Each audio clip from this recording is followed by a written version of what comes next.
Salam sejahtera.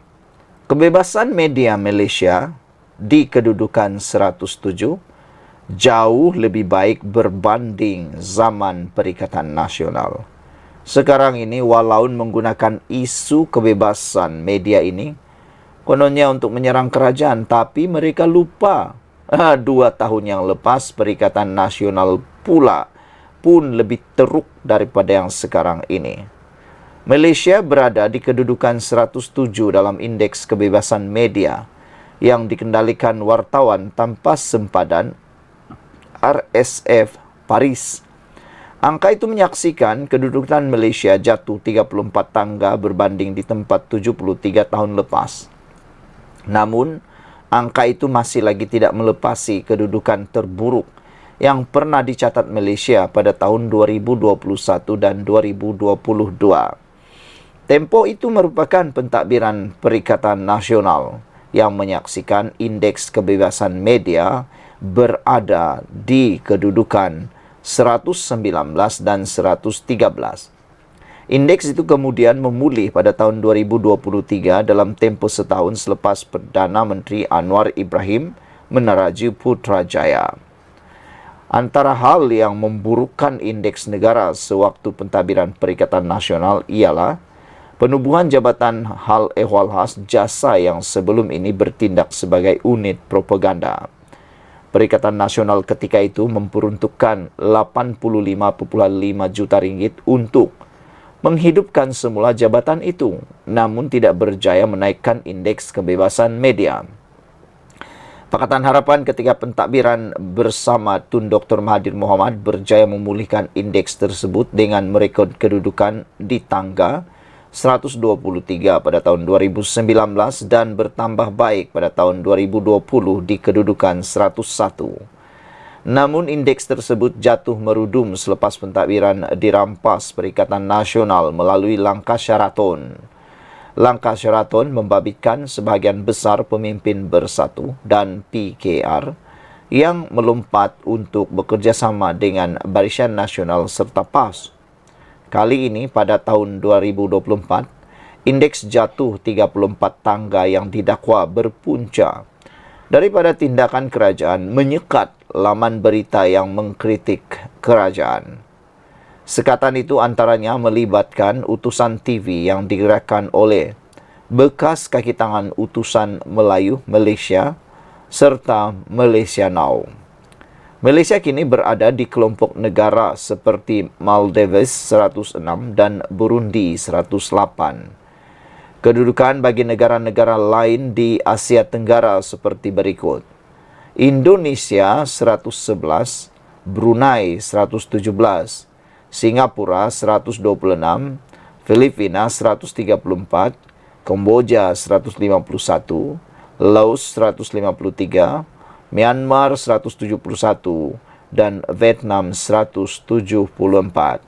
Makna kata dibanding dengan negara-negara ASEAN, Malaysia berada di kedudukan yang amat baik, yaitu 107. Maknanya Malaysia masih lagi berada di kedudukan yang sangat baik berbanding negara-negara yang lain, termasuklah jiran kita seperti Indonesia, Brunei, Singapura, Filipina, Kamboja, Laos, Myanmar dan Vietnam. Ada netizen kata mereka lebih setuju kebebasan media ini diteruskan, bahkan diperketatkan lagi. Buat apa bebas media kalau negara hancur, kata mereka. Sekian dulu untuk kali ini, ikuti terus ulasan selepas ini. Salam sejahtera, terima kasih karena bersama dengan saya di Nazilin Unity Channel. Direct to the point saja. Kenaikan gaji penjawat awam. Ini respon padu Anwar buat ahli parlimen yang menentang. Yang pastinya ahli parlimen yang berada dalam kerajaan sekarang ini melebihi 2/3. Dengan kata lain, apa-apa akta pun ada kemungkinan, besar kemungkinan, hampir 100% boleh diluluskan di Dewan Rakyat. Itulah kepentingannya memperoleh 2/3 kerusi di Dewan Parlimen. Tapi ramai yang tak tahu, apabila kerajaan perpaduan memiliki 2/3 kuasa kerusi di parlimen, maka dengan itu kebanyakan dasar yang dibuat oleh kerajaan yang baik untuk rakyat bakal lulus sepenuhnya. Tapi ada juga konon, bukan daripada kerajaan lah. Tapi kalau ada dari kerajaan, boleh juga dengar apa yang diresponkan oleh Anwar ni. Dan terutamanya daripada parti pembangkang yang cuba menentang. Apa respon Anwar? Dengar betul-betul. Share nanti. Perdana Menteri Datuk Seri Anwar Ibrahim mengingatkan semua pihak agar tidak lupa.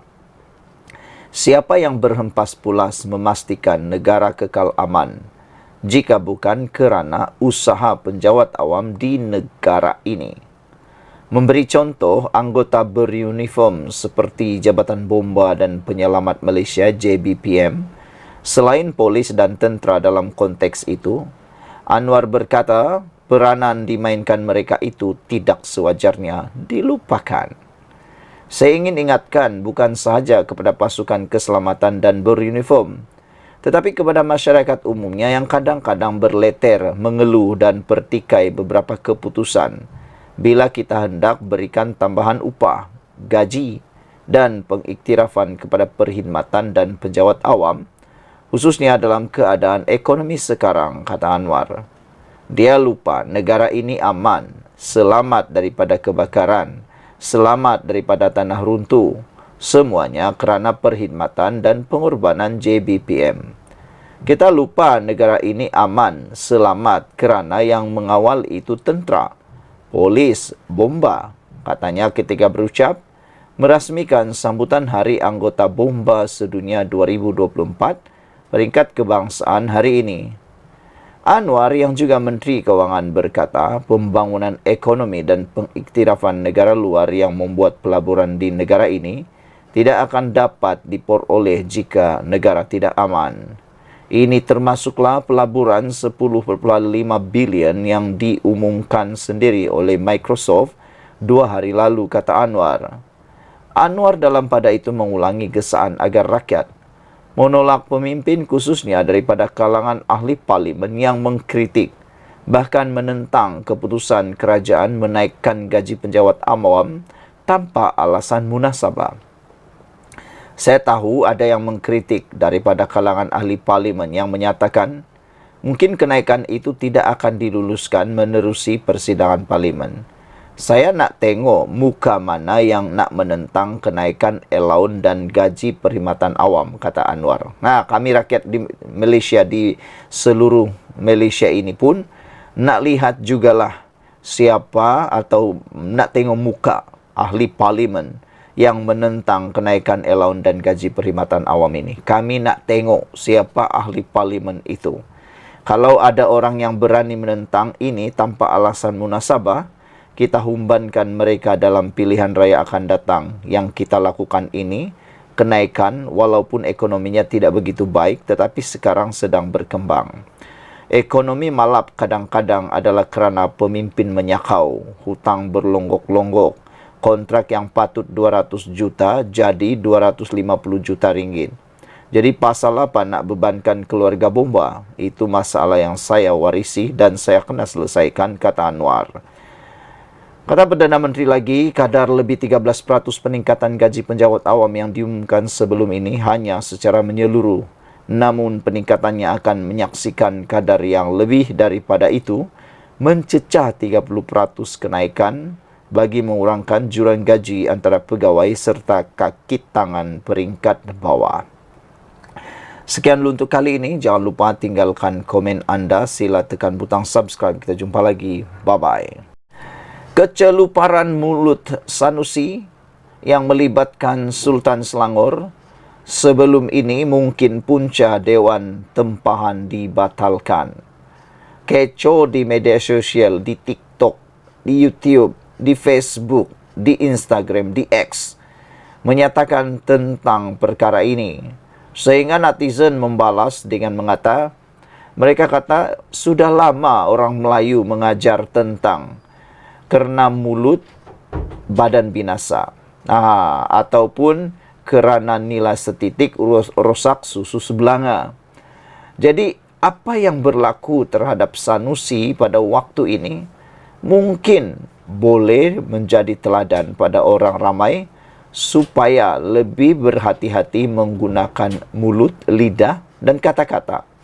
Jangan-jangan nanti boleh menyebabkan kesusahan pada masa akan datang. Bahkan lebih daripada itu, akan menjerat leher sendiri, kata mereka. Lebih banyak bercakap, lebih banyak kelihatan kebodohannya. Kata netizen, lebih banyak bercakap, lebih dapat memperlihatkan ketidakpintaran seseorang. Keceluparan mulut Sanusi yang melibatkan Sultan Selangor sebelum ini, mungkin punca Dewan Tempahan dibatalkan dan ramai orang tahu sekarang ini Sanusi masih menghadapi dakwaan tentang yang berkaitan dengan Sultan Selangor, yaitu mengikut Akta Hasutan. Tempahan Dewan berkaitan Majlis Menteri Besar Kedah Muhammad Sanusi Maknur dibatalkan mungkin kerana dia mempunyai sensitiviti dengan kerajaan negeri, terutamanya melibatkan Sultan Selangor, Sultan Sharifuddin Idris Shah.